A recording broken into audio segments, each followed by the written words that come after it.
दोस्तों, अगर आप अपने घर में टाइल्स लगाने की सोच रहे हैं तो ये वीडियो आप लोगों के लिए काफ़ी सही है, क्योंकि इस वीडियो में मैं आपके साथ वो सारी बातें करने वाला हूं जो घर में टाइल्स लगाते समय हमें ध्यान में रखनी होती हैं।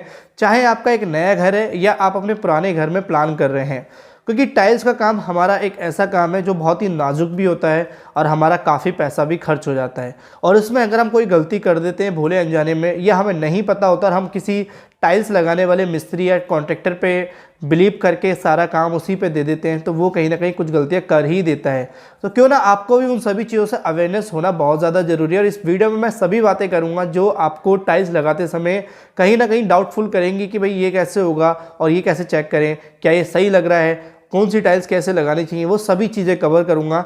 वीडियो थोड़ी बड़ी हो सकती है पर ज़्यादा बड़ी नहीं खींचूंगा। जितने ये सारे पॉइंट मैंने लिए हैं वो सभी जल्द से जल्द कवर करने की कोशिश करूंगा और आपको दिखाने की भी कोशिश करूंगा। तो वीडियो में आपका टाइम ना ज़्यादा लेते हुए हम स्टार्ट करते हैं। सबसे पहले मैं आपको बता दूँ कि जब कोई भी आप फ्लोर में टाइल्स लगा रहे हैं तो हमेशा ध्यान रखिए, अगर नया घर है तो उसमें आपको सबसे पहले ध्यान रखना है उस फ्लोरिंग में जो कंपैक्शन करना है, हमें सॉइल कंपैक्शन वो बहुत अच्छे से आपको कर लेना है।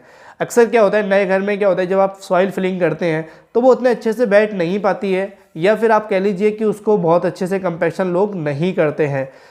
तो उसके लिए क्या करना है कि आपको कंपैक्शन करना है। आप दुरमुट से कर सकते हैं या पानी डाल के आप मिट्टी को काफ़ी समय तक छोड़ सकते हैं ताकि वो अच्छे से बैठ जाए।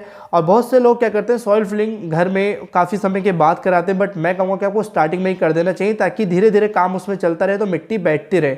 तो अगर आप की मिट्टी कंपैक्शन सही से नहीं हुई है तो फ्यूचर में वो मिट्टी बैठेगी तो आपका सारा फ्लोर ख़राब हो जाएगा और मेरी आगे बताई जाने वाली बातें कोई भी आपके काम नहीं आएंगी। बट अगर आपने पहली बात ये ध्यान से नहीं रखी तो ध्यान रखिए, पहले सॉइल कंपैक्शन आपको बहुत अच्छे से कर लेना है और उसके बाद हमें पीसीसी उसमें करनी ज़रूरी है। कुछ लोग पीसीसी नहीं करते, डायरेक्टली ऐसी उसमें छोटा सा पत्थर डाल के टाइल्स लगा देते हैं, बट ऐसा नहीं करना।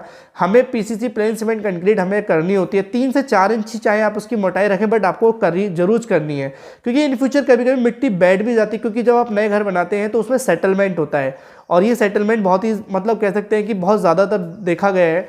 तो वो सेटलमेंट की वजह से अगर आपकी हल्की सी भी मिट्टी बैठी तो जो पीसीसी हमने करी है वो कहीं ना कहीं सेटलमेंट को रजिस्ट कर देगी, उसको कंट्रोल कर लेगी, ठीक है, ताकि आपकी टाइल पर कोई असर ना पड़े। तो ये हमें ध्यान रखना है। अभी अगर हम आगे बढ़े तो हमें ध्यान रखना है कि सबसे पहले आपको फ्लोर लेबलिंग कर लेनी है।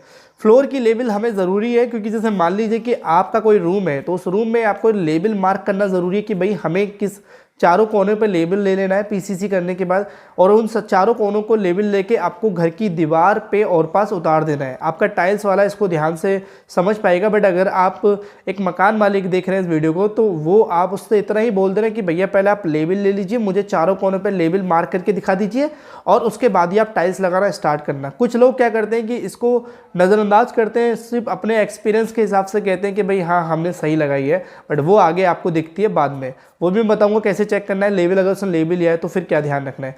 जब वो लेवल ले लेगा तो हमें ध्यान रखना क्या है। अब यहाँ पे मैं एक पॉइंट ऐड और करना चाहूँगा जिसमें काफ़ी लोग मेरे से पूछते हैं कि सर हमें टाइल्स कितने साइज की लगानी चाहिए, कौन सी मतलब 2x4 की लगानी चाहिए, 2x2 की लगानी चाहिए या उससे भी कम लगानी चाहिए। तो यहाँ पर मैं एक पॉइंट और आपको बोल दूँ कि बेसिकली इसका जवाब ये रहेगा कि ये डिपेंड करता है आपके रूम के साइज़ के ऊपर। अब जैसे मान लीजिए एक नॉर्मल रूम का साइज़ होता है 10x12 का, तो जैसे कि एक नॉर्मल साइज है तो इसमें ज़्यादा बड़ी टाइल्स भी लगाने की ज़रूरत नहीं है, क्योंकि अगर आप ज़्यादा बड़ी टाइल्स लगाते हैं तो फिर आपका रूम छोटा लगने लगता है। अगर आपका रूम थोड़ा बड़ा है 12x15, 13x15, तो फिर आप चाहे 2x4 की लगा सकते हैं। बट अगर आपका 10x12 का या 10x10 का है तो मैं रिकमेंड करूँगा कि आप 2x2 की टाइल्स ही लगाएं।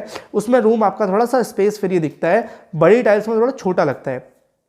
ये आपको ऐसे समझ में नहीं आएगा जब आप किसी घर में देखेंगे या किसी के आप अपने खुद के रूम में भी देखेंगे तो शायद आपने लगा दी हो टाइल्स, तो आप फील करना कि आपको थोड़ा बड़ी टाइल्स लगाने पे छोटा रूम लगता है। तो ये भी ध्यान रखना है। कुछ लोग क्या करते हैं ज़्यादा जॉइंट ना आए, लेकिन वो भी ठीक है, ज़्यादा जॉइंट की वजह से कुछ लोग बड़ी टाइल्स को प्रेफर करते हैं। बट मैं कहूँगा कि 2x4 की टाइल्स भी आपके लिए ठीक है अगर आपका 10x12 के रूम के साइज़ के अंडर आपका रूम का साइज़ है। तो ये हुआ।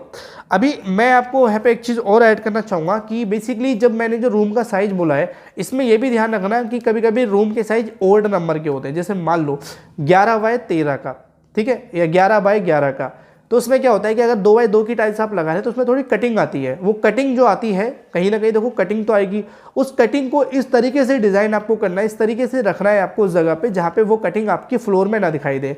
मतलब जैसे मान लीजिए जिस साइड आपका कोई रूम में बेड डल रहा है या फिर आप कोई अलमारी बना रहे हैं या सोफ़ा डाल रहे हैं, जिस साइड में आपने प्लान किया सोफ़ा रखने का, उस साइड में उस कटिंग को निकाल दीजिए ताकि वो आपको सामने दिखाई ना दे। ये बहुत कम लोग आपको बताएंगे, बट मैं आपको बता रहा हूँ कि जहाँ पे कटिंग आपकी आ रही है उस कटिंग को थोड़ा साइड में छुपाने की ही कोशिश करें। जिस भी फ्यूचर में आप उसमें कुछ रखने वाले हैं, चाहे वो बेड रखने वाले हैं उस साइड में या फिर आप अपनी कोई सोफ़ा साइड वगैरह रखने वाले हैं।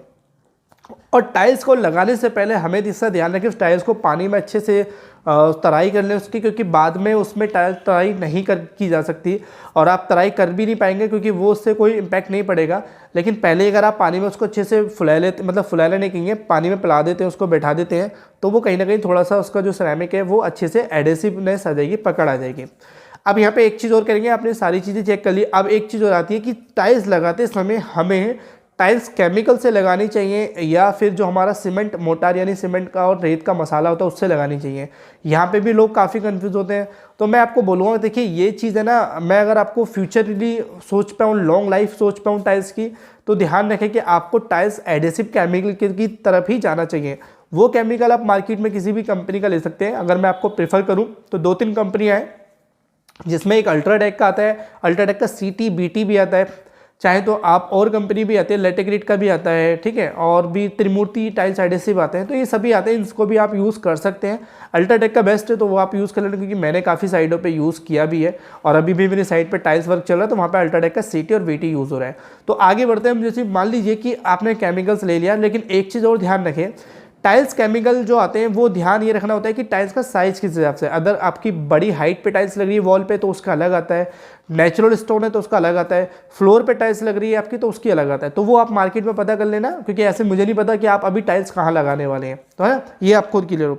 अभी और मैं आपको बताऊँगा, कुछ लोग यहाँ पर अवॉइड करते हैं टाइल्स को, कभी भी जब आप लगाएं फ्लोर पे या वॉल पे तो आपको ग्रुप देकर टाइल्स लगानी चाहिए। ग्रुप क्या होती है कि टाइल्स के बीच में एक 2 mm का गैप होता है हमारा, वो गैप हमें रखना चाहिए और वो गैप के लिए हमारे जो ग्रुप के एक आपको रबड़ के कुछ स्टिफनेस मिल जाते हैं जिससे आपका गैप मेंटेन रहे, तो वो मार्केट में आपको मिल जाएगा, तो वहाँ पे आप उसको लेके ही लगवाएं। अब क्या होता है, कुछ लोग ग्रुप देके इसलिए नहीं लगाते और बहुत से कुछ टाइल्स मिस्त्री भी आपको रिकमेंड नहीं करेंगे कि आप ग्रुप देके लगाएं, क्योंकि ग्रुप देके लगाने में उसको थोड़ी डिफिकल्टी आती है और कहीं ना कहीं फिर क्या होता है कि उसको काम उसका बढ़ जाता है और उसका आप शायद चार्ज जो है वो थोड़ा एडिशनल लेता है। वैसे ग्रुप जब उसको देने के बाद जब ग्रुप उसमें ग्राउंडिंग की जाती है तो उसका चार्ज अलग से लिया जाता है, लेकिन फिर भी आप उसमें थोड़ा सा कंजूसी ना करें, ग्रुप देके ही लगवाएं और साथ ही साथ उसमें वाइट सीमेंट से उसको पैक ना कराएं। कुछ लोग वाइट सीमेंट मार्केट से ले लेते हैं सस्ता सा और उसको उसमें पैक कर देते हैं, और अगर आपने विद मेटल काम दे रखा है किसी ठेकेदार को तो वो वाइट सीमेंट लेकर आएगा और उसको पैक कर देगा।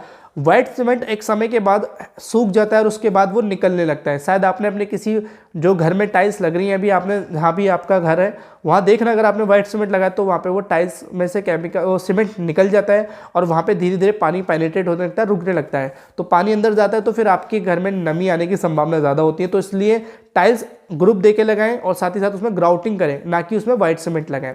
तो जब आप ग्राउटिंग कर देंगे तो एक चीज़ ध्यान रखें, ग्राउटिंग करने से एक चीज़ का फ़ायदा ये भी होता है, ग्रुप देके टाइल्स लगाने का फ़ायदा ये भी होता है कि अगर आपकी कोई टाइल्स टूट जाती है तो एक ही टाइल्स का नुकसान होगा। दूसरी चीज़, आप उसको लेबल भी बहुत अच्छे से मेंटेन कर पाते हैं। कभी कभी टाइल्स कुछ ऐसी भी होती है जिसमें क्या होता है कि टाइल्स में हल्का सा ऐडपन आता है। ऐडपन मतलब कि वो लेबल में नहीं होती, थोड़ा बहुत टेढ़ी होती है, तो ये भी ध्यान रखना है। जब आप टाइल्स लगा रहे होते हैं तो हमें क्या देखना है कि अगर चेक करनी है तो कैसे करेंगे। वाटर जो हमारा एक तो होता है कि स्प्लिट लेवल होता है, उसको आप रख के चेक कर सकते हैं, या जहाँ पे वो 4 जंक्शन बन रहे हैं, कोने मिल रहे हैं, उन कोने को आप इस तरीके से सरफेस पे हाथ रख के देखेंगे क्या उसमें थोड़ा सा अप डाउन तो नहीं है। अगर वो अप डाउन है तो टाइल्स आपकी लेवल में नहीं लगी है, और अगर वो अप डाउन नहीं है तो आपकी टाइल्स एकदम बिल्कुल लेवल में लगी है। तो ये चीज़ भी आपको टाइल्स वाला नहीं बताएगा। अगर आपको एक मकान मालिक है तो चेक करना ज़रूरी है, और अगर आप टाइल्स वाले भी हैं तो अगर आप एक को नहीं पता तो ये चीज़ें भी आप उस पर अप्लाई करके देख सकते हैं।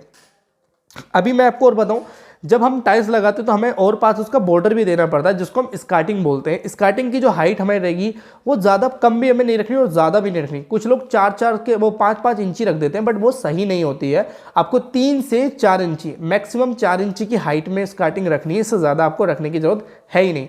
और ध्यान रखें कि जॉइंट पे बने, जहाँ पे टाइल्स का जॉइंट आ रहा है वहीं से वो जॉइंट इस तरीके से जाए, अल्टरनेट ना करें। अगर आप वहाँ पे जॉइंट आ रहा है तो वहाँ पे भी उसका गैप या जॉइंट बना हुआ आना चाहिए। आई होप आप उसको समझ गए होंगे। और मैं एक चीज़ की बात करूं जो कि बहुत लोग इससे परेशान भी होते हैं, वो ये है कि देखो टाइल्स एक ऐसी चीज़ है कि मार्केट में ना हर समय के बाद जल्दी से जल्दी उसके डिज़ाइन चेंज होते रहते हैं। अगर आपने इस डिज़ाइन की टाइल्स आज लगाई है तो 6 महीने बाद, 3 महीने बाद इसकी बहुत ही कम संभावना है कि वो सेम डिज़ाइन आपको मार्केट में मिल जाए।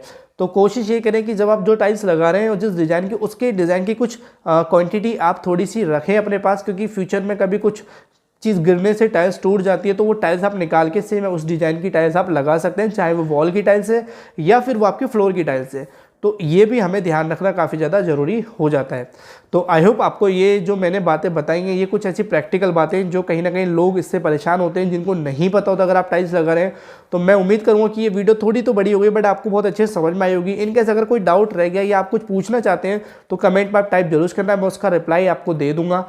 और साथ ही साथ अगर आप ये चाहते हैं कि टाइल्स कैसे निकाली जाती है क्वांटिटी के, इतनी कितनी क्वांटिटी लग जाएगी, कितना मटेरियल लग जाएगा, तो उसके ऊपर हमने वीडियो डाली है कि how to calculate quantity of tiles in room, तो आप चेक कर सकते हैं।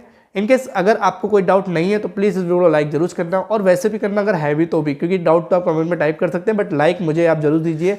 चैनल को सब्सक्राइब जरूर कर लीजिए, क्योंकि मुझे उससे मोटिवेशन मिलती है और मैं आपके लिए इसी तरह की वीडियो लाता रहता हूँ। Thank you for watching video, मिलते हैं अपनी नेक्स्ट वीडियो में।